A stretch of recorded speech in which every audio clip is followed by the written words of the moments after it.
You know better than most that we are not put into this world to avoid danger, not when an innocent person's life is at stake.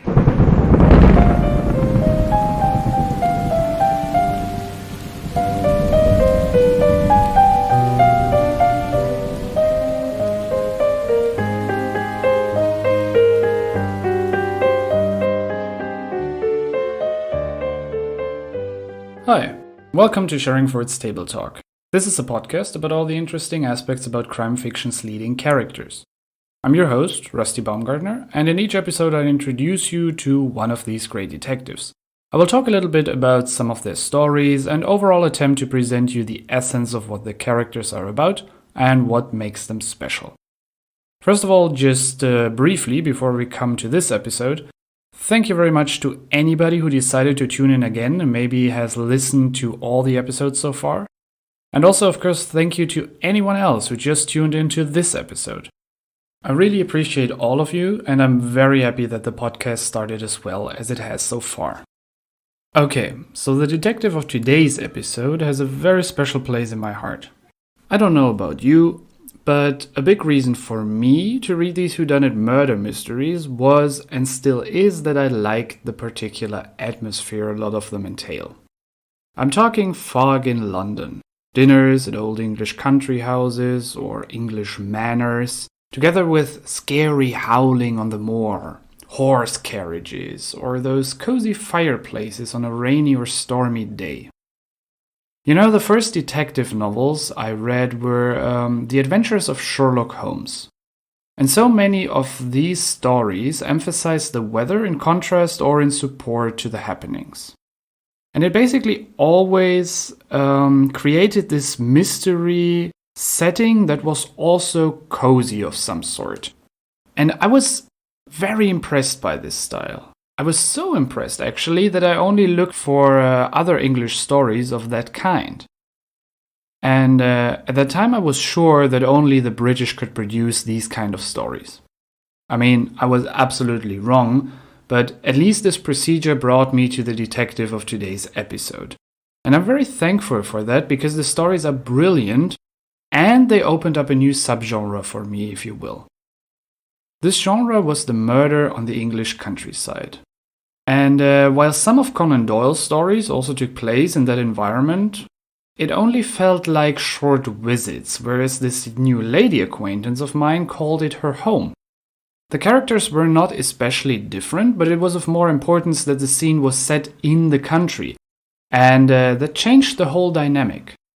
It was a new world to explore, and also a new detective method to explore, because Miss Marple drew a lot for her method of crime solving from being an English country girl. Episode 4 at Sherringford's Table Talk. Miss Jane Marple.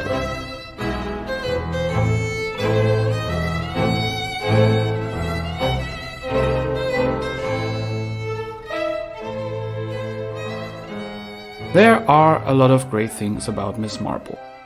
She's the second detective that comes from the feather of Agatha Christie.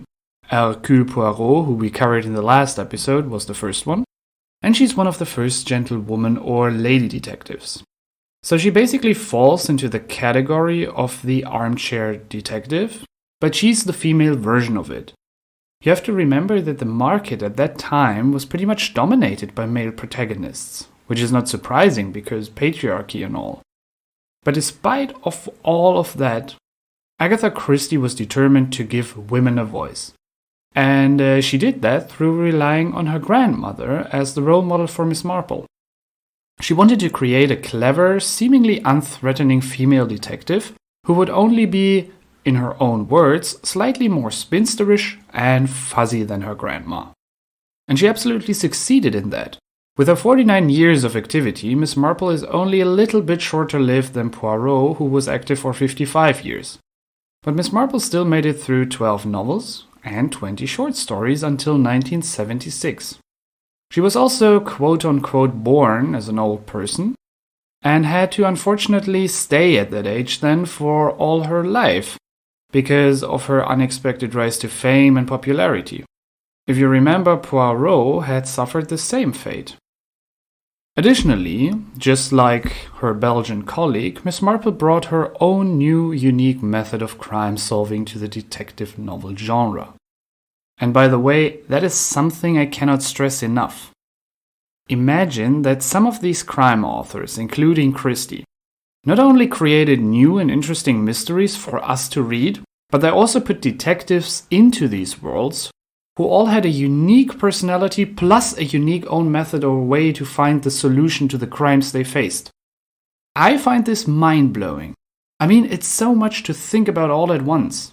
I mean, when I want to write a short story, I struggle so much just with giving my characters some kind of depth, let alone make the story interesting too, that I absolutely cannot imagine to, on top of that, think about putting in clues that only this particular detective with his or her own method can find.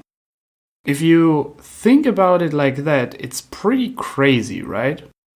But anyway, to our luck, there she was, the clever old detective lady Miss Jane Marple, who would be so well known for her little tales about the numerous happenings in her hometown St. Mary Mead. And all of these happenings would be so conveniently similar to the murder cases she solved throughout her career.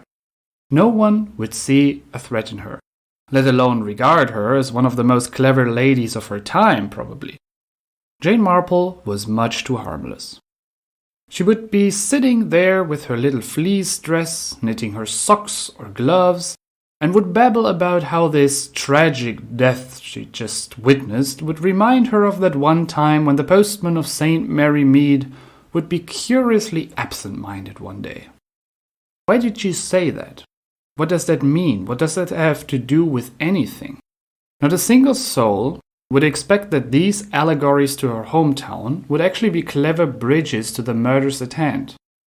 It was not self-forgotten speech of an old lady, but it was actually a demonstration of her year-long training.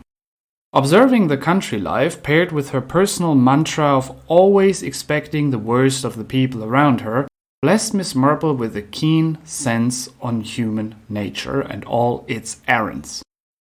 Bring that together with strategic, logical thinking and you got yourself a detective of the finest sort.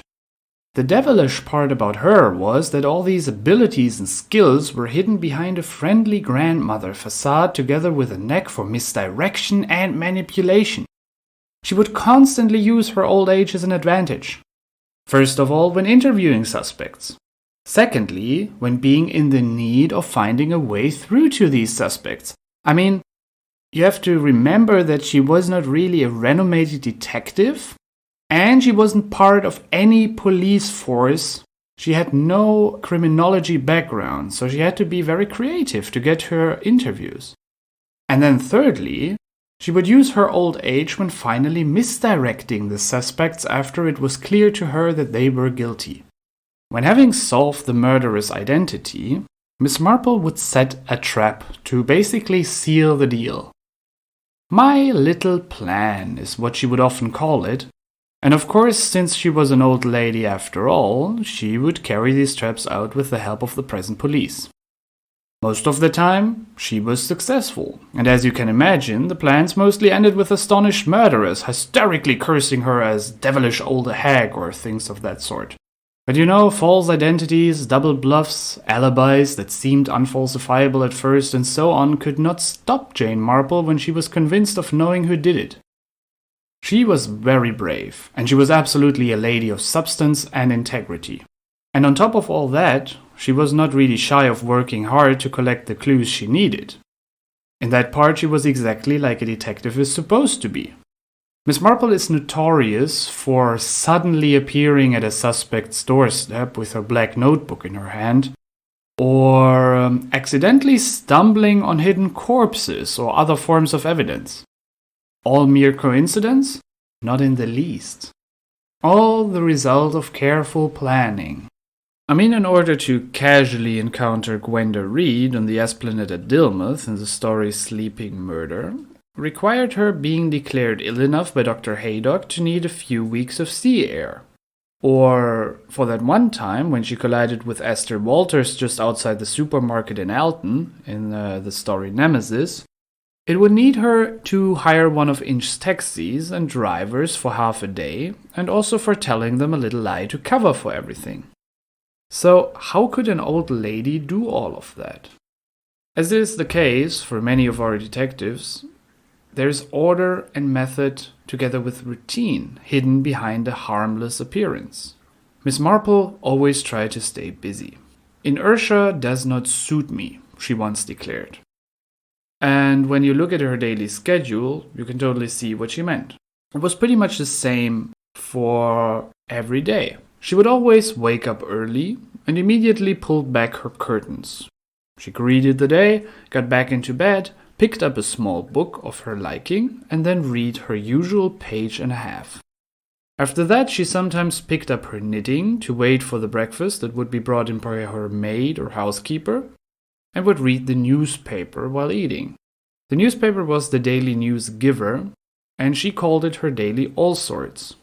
Being informed about everything. She would then get dressed and go over to the next point on her agenda, which were friendly telephone calls with the neighbors to hear the new gossip, plan invitations, and so on. When the weather was fine, she would do some gardening, which she really enjoyed, and then go to the high street in the early afternoon. There began the everyday detective training. She would look out for anything unusual and then follow the clue. There was the stuff like the absent-minded postman, which I already indicated to you, or stuff like the gardener who worked on Whit Monday, and all of that sort of highly unexpected and curious affairs for the village. But all of that would keep her mind sharp and her body in training. So to come back to the atmosphere part of the stories, and also because we talked about the village so much, I want to create a little picture for you so that you know how St. Mary Mead actually looks like. Or you know what? Much better, I can tell you where to look it up yourself. Because what's really cool is that there is actually a little map of the town provided in the story, The Murder at the Vicarage. You can easily look that one up in Google if you're interested. And on this map you will see that the place really is just a small village with one high road, aside of which all the shops and houses align.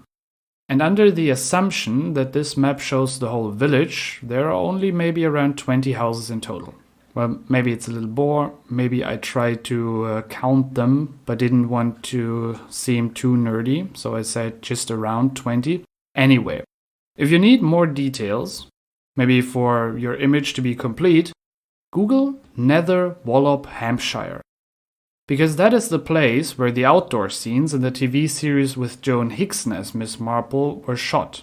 And Joan Hickson is praised by many people as the best adaptation of the character. And I have to say for myself, it is a very well chosen location. It totally fits the image you would have from just reading about this English village. It's just one of these beautiful English small villages with cozy, stony little houses, plenty of green, and a little river surrounding the area. So basically, look up the map and then Google some photos of Nether Wallop in Hampshire and you get the whole picture. The village in the books is located in the south of London in the county of Downshire. And it is interesting that this location would not be too far away from the coast at Loomuth, where some of Poirot's early cases took place. So, just distance-wise, Agatha Christie's most famous characters could have met. But as we all know, unfortunately, it never came to that. But it's still cool that they're so near to each other, at one point at least. So Miss Marple is a nosy lady from the country who likes to play part-time detective. She's intelligent and strategic, but what else? What else do we know of her? Some aspects of her earlier life are clouded in secrecy, as we already know is often the case with our detective friends, but when you have books like The Life and Times of Miss Jane Marple by Anne Hart, to which I hereby gave an official shout-out because I drew a lot of information from it, things do not seem so mysterious after all. One of her earliest memories was about the time when she was 3 years old. She remembers that the text, "Ask and you shall receive," was pinned over her bed in the nursery where she and her sister were used to stay. If you think about it, that's a very characteristic sentence for a future detective indeed. Jane Marple was also once described as a, quote, "pink and white English girls from a cathedral close." We can assume from that she was probably raised in a religious household or has some kind of clerical background. There is not much known about her parents, except for 2 brief passages which describe her mother as being somewhat socially active, because, quote, "she was used to bring port wine jelly and calf's head broth to the sick, and her father used to bring home bronze that he purchased at the Paris exhibition." So maybe he was an art collector of some sort, or he could have worked for a museum, or maybe he was an archaeologist. You see, there are many possibilities here. But I think bronze means those plaques with inscriptions or images on them, like the collection of the Benin bronze, which decorate the royal palace of Benin. Anyway, there was a connection to Paris, because young Jane Marple also spent some time with her grandmother and her mother there as well. So we can at least assume that the family was not poor, although they're not especially upper class either. Her other family ties are also very close to her and were important for her upbringing. We hear so much throughout the stories about her relatives. There was the great-uncle Thomas, the retired admiral. Then there is great-aunt Fanny, who taught Miss Marple the sentence, "The young people think the old people are fools, and the old know that the young people are fools." Okay, I guess, interesting worldview. Then furthermore, we have an Aunt Helen, an Uncle Henry, Miss Marple's cousins Gordon and Anthony, cousin Fanny Godfrey, who stuttered, cousin Ethel, and many, many more. Miss Marple's education was according to the standards of her time, even according to herself. She once reports, quote, "I was, I think, well educated for the standard of my day. My sister and I had a German governess, a Fräulein, a very sentimental creature. She taught us the language of flowers." Here Miss Marple somewhat reveals an even maybe little sarcastic view on her education or on education for girls at that time, when she says the sentence about the language of flowers. And she further strengthens this view by stating, quote, "Young ladies were not taught to be intellectual, and very few of them had university degrees or any kind of academic distinction." So she did not enjoy too much special treatment, but spent most of her younger years being taught about what it meant to be a lady, as that was the typical thing for her time. That included mostly do's and don'ts. She learned not to blow her nose at the dinner table, to always sit upright, and to not show emotions in public, and learned about what words or body parts were considered unsuitable. She once admitted, quote, "When I was a girl, Inspector, nobody ever mentioned the word stomach." That's odd, right? I suspected other body parts to be of more importance, but that the stomach would be considered tacky? Okay. Anyway, apart from being maybe more in control of her emotions, she did not really learn a lot of useful skills that she could have used to be a successful detective. With 16, Jane Marple went to school in Florence, where she met 2 American girls, Ruth and Carrie Louise Martin. Their company was very exciting to her because of their funny ways of speech and their, quote, forthright manner, but they became her lifelong friends. Carrie Louise says to her nearly 50 years later, quote, "In spite of all my aches and pains, it seems only a few months ago that we were at Florence. Do you remember Fräulein Schweich and her boots?" So that were her younger years. And after that, we make a big jump to the time Miss Marple is already 65 up until 70. There is no real information on her middle years or how she moved to St. Mary Mead and becomes a spinster. There are occasional very subtle hints on her having experience with nursing, which could also point back to the social activity of her mother. And maybe that impressed her or formed her, but there's nothing specific, and so we have to remain unknowing on that part. Regarding Miss Marple's love life, she uses to indulge on some of her love interests. Quote, Jane Marple, that pink and white, eager young girl, such a silly girl in many ways. Now who was that very unsuitable young man whose name... Oh dear, she couldn't even remember it now. How wise her mother had been to nip that friendship so firmly in the bud. She had come across him years later, and really he was quite dreadful. At the time she had cried herself to sleep for at least a week. Or there is another one.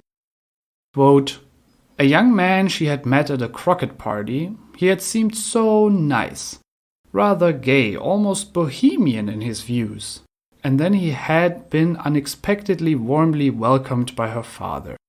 He had been suitable, eligible. He had been asked freely to the house more than once. And Miss Marple had found that, after all, he was dull. Very dull. So, to summarize, it was apparently not about her being not interested, or she didn't have any opportunities, but more that she did not seem to have the luck of meeting the right one.